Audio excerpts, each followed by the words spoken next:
which is something that if you have the new edition, that you don't get that. At all. And there's something, so in the, as you were saying, as I've had this book since I was 16, and at first, you know, this sort of really painful love poems were the things I underlined and loved and memorized, and to my mother's chagrin, wrote on my bedroom wall in Sharpie over like my ballet slipper wallpaper because I was just such a badass. And then in college, I started to read the short stories and then the book reviews, and these were things that I'd never even noticed in the book before at all. And then when I was writing this essay, it was the first time I ever read the introduction to the book, which completely slams Dorothy Parker, which to me seems totally unfair. Like, do that elsewhere. Don't do that in her collection. That's horrible. So why did I say that? Yeah, sort of takes me piece by piece, I guess. Well, and I think that, I don't know, I just love that idea that there's still things within that book that you can discover after all these years. Definitely. So, you know, most of the contributors I had asked, just generally, because I'm such a fan of their writing, Courtney, David, I kind of gave most people free reign, and I said, you know, whatever book you want to choose, go ahead. But there was a few essays that were generated more of the subject that I thought of. For instance, I wanted an essay, if I could, of somebody that had a book in prison. So I had, and how that had helped them through prison. And so I kind of happened upon this ex-Gambino family enforcer named Louis Ferrante, who ended up reading a book about going to jail for 8 years and discovering books and how that kind of transformed him. And then I also thought I'd like to have an essay by somebody who was either blind or going blind, and which, I don't know, now that I think about it, like, that sounds really morbid that I'm actually thinking about this. But the idea of him or her writing about an audiobook or a braille book, just the idea that these things can kind of transcend just the actual physical paper book. And that led me to Jim Kniffel, who wrote an incredible essay about Thomas Pynchon's Mason-Dixon and about how he lost his sight while he was reading that book. It was the last book that he had ever read. He had to finish it on audio tape. But there was one essay in particular that I really, really wanted, and that was an essay about a soldier carrying a book in war. And the person at the top of my list was Anthony Swofford. And if you haven't read Jarhead, first of all, what the hell is wrong with you? And second of all, do so immediately, because it's just, you know, it's an incredible book, and it's not just about war. It's about leaving adolescence and entering adulthood, and it's what it's like to outgrow your childhood home and friends. That's what really resonated with me for the book. But so I kind of took a gamble, and I think I got in touch with your agent, and like, you did it. Which, like, I'm still so giddy about it, that you were able to do this. And so Tony writes about, maybe I'll let you tell a little bit about the book, and then you can. Yeah, sure. Well, I write about The Stranger by Albert Camus in this tattered copy that I dragged around in my rucksack, and which was kind of obnoxious, really, when I think about it. I'll read a few paragraphs here and tell you how it ended up in my rucksack. But you know, I had inklings of becoming a writer when I was in the Marine Corps, but I never sat around thinking I would write about it, because mostly it was just so dreadfully boring. But it kept me apart from my peers who were, you know, mostly reading big, you know, popular Tom Clancy and the sort of exciting popular fiction, escape fiction, and I was the weird guy under the Humvee reading The Stranger, and I liked, you know, not only the having the physical property of the book that was different than these chunky mass market paperbacks, but also the story, and you know, which I'd first read in high school. So I'll read a few paragraphs here. The opening. Everyone can hear me, yeah? The Merchant of Venice, The Iliad, and The Stranger. A few weeks into my combat deployment to Saudi Arabia in August of 1990, my mother sent me this portable library of 3. I requested the books in a letter home. To buy them, my mother drove from the suburbs where I grew up to downtown Sacramento. My mother is directionally challenged. She has lived in Sacramento for over 30 years, but still to this day she will call me in New York and say, "Honey, I'm downtown in Sacramento and I'm lost. I think I'm on P Street near your old apartment. I'm looking for the co-op. Can you help me?" This is true. Somehow that August she found Tower Books without my assistance. I'm unsure of why I asked her for The Merchant of Venice. The Iliad is pretty obvious. I wanted The Stranger because upon my first reading it 5 years before, it felt deeply subversive and countercultural, certainly counter to the culture that presently ruled every moment of my day and every cell of my body. The U.S. military assembled in the Persian Gulf, the most wicked and powerful military yet assembled for warfare. I was a minor player in this maximal theater of war. The cover of the paperback featured trippy and mysterious blue and black imagery, reminiscent of the opening credits of a James Bond film. There was the postage stamp size image of a man on a sizzling beach, and the vintage international moniker that signified the book meant something, that it had done tours through the academy, that the writer had made a difference, made a mark on the world. Though it rarely rained in the desert, I carried it and the other 2 books in Ziploc bags. This didn't keep sand from invading their spines and pages. What I love about and you go on to talk about how, other soldiers were carrying their Bibles with them, Right. and in the hope that would stop the bullet, be that magical. Yeah, it's the old cliche. They have the little pocket-sized camouflage Bibles that are supposed to fit there. Yeah, and can you talk about like how that and Merceau's and how you related to his? Yeah, well, I mean, I related to his his belief that there was his disbelief, and his being a minority because of that disbelief, and his outsider status, and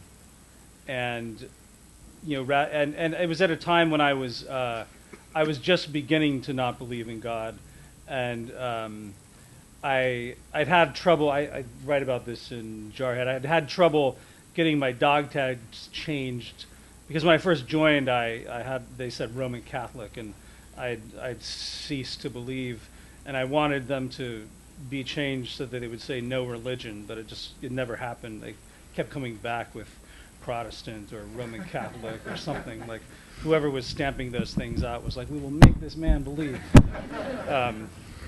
And so that was an internal battle that was going on with me, and I was just beginning to to walk away from my Roman Catholic upbringing, and that was something else that separated me from the military. There's the saying that there are no atheists in a foxhole, but that's not true. But there aren't many, I'm certain. And I thought, and another reason I loved you're going to talk about how not only did it set you apart from your fellow soldiers as far as the novels that you were reading, but in a way, The Stranger was also a form of pornography. Yeah, it was because it's such a sexy book. Those opening pages where he's with I've just forgotten her name. It's Marie, right? Yeah. And they're sunbathing and they're on the beach, and I was in the middle of the desert. It was 110 degrees, and I really wished I was sunbathing with a beautiful woman somewhere. This isn't. I think I'm sort of messing up this quote by William Gass, but I think this may be a direct quote, but he says that sex is the first reason we read and the only reason we write, and that seems to be true with most of my writer friends and most of my reader friends too. There's something seductive about the book as a physical thing as well. And I love, if I could just read a line here. It says, you write, and in all the reading I've done in the Bible, and all the scripture I've heard over the years sitting through Mass, I never came across any discussion of Jesus swimming with a beautiful girl in the ocean and getting her into bed in 2 pages. When you're 20, sex always beats salvation by a landslide. Where's that? I just love that. I just love that idea that everybody else is looking through porno mags and you're sitting there reading The Stranger. I probably looked through a few porno mags.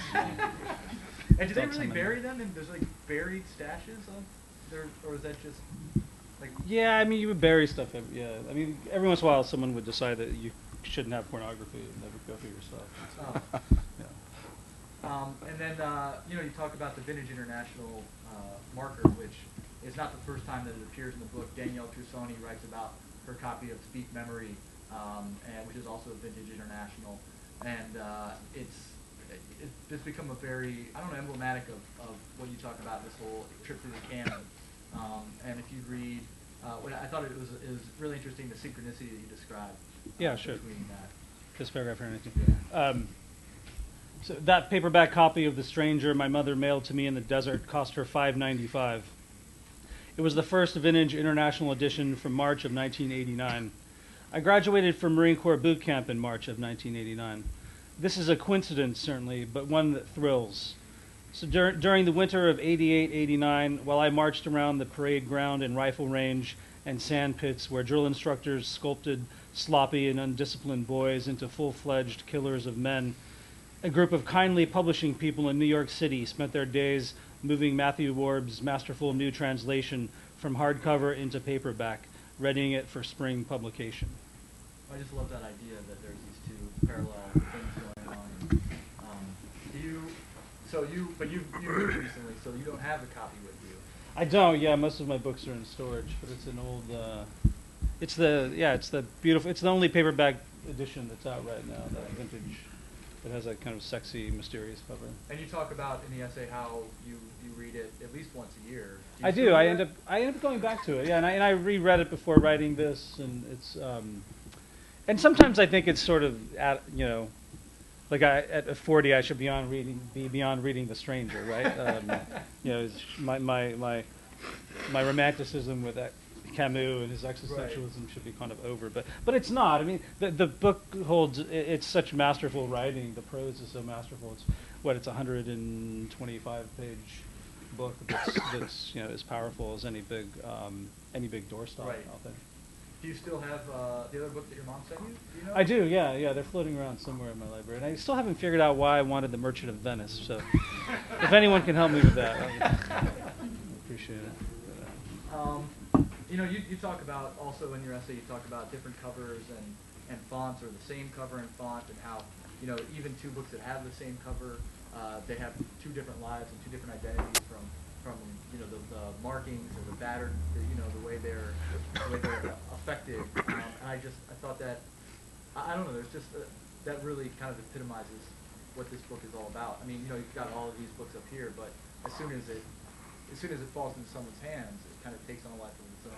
Yeah, and also, I mean, I know I have 3 different copies of Malcolm Lowry's Under the Volcano, and if there's a new edition with a different cover, even though the text is the same, I'll still pick it up because. Does it affect your reading experience? I don't think it affects my reading experience. I just sort of maybe I'm fetishizing the thing on in the bookshelf, but it's I like having the thing in the bookshelf and knowing that it's there to go to. Right. But that's the only Stranger copy that you have. Well, I guess it's the only. That is, yeah. Ever any thought of trying to track down a first edition, or that's not really? Yeah. You don't go for collecting that. Occasionally, but I'm not like a big collector. So, right. Yeah. What I thought was interesting in Courtney, in your essay, you talk about the first edition Dorothy Parker that boyfriend had given you. It's inscribed to somebody else. Yes. But that book didn't. He didn't inscribe it to somebody else. No, that would be weird. No, But he had given me this book as a gift, and it's signed by Dorothy Parker. It's the first edition of the novel After Such Pleasures, and but it's signed. I wish I brought it because it's just really funny. I can just picture Dorothy Parker's disdain writing it. It just says to Marjorie Grogg, best wishes, Dorothy Parker. And I don't know. I mean, of course, I'm infusing it with that, but just, to me, Marjorie Grogg sounds like someone who would be a character in Dorothy Parker and not a really well-liked character. Right. No offense to Marjorie Grogg or Arden, making so many enemies tonight. Sorry. But that whole idea of these, just because the first edition, or just it doesn't necessarily convey the same. It wasn't power as special.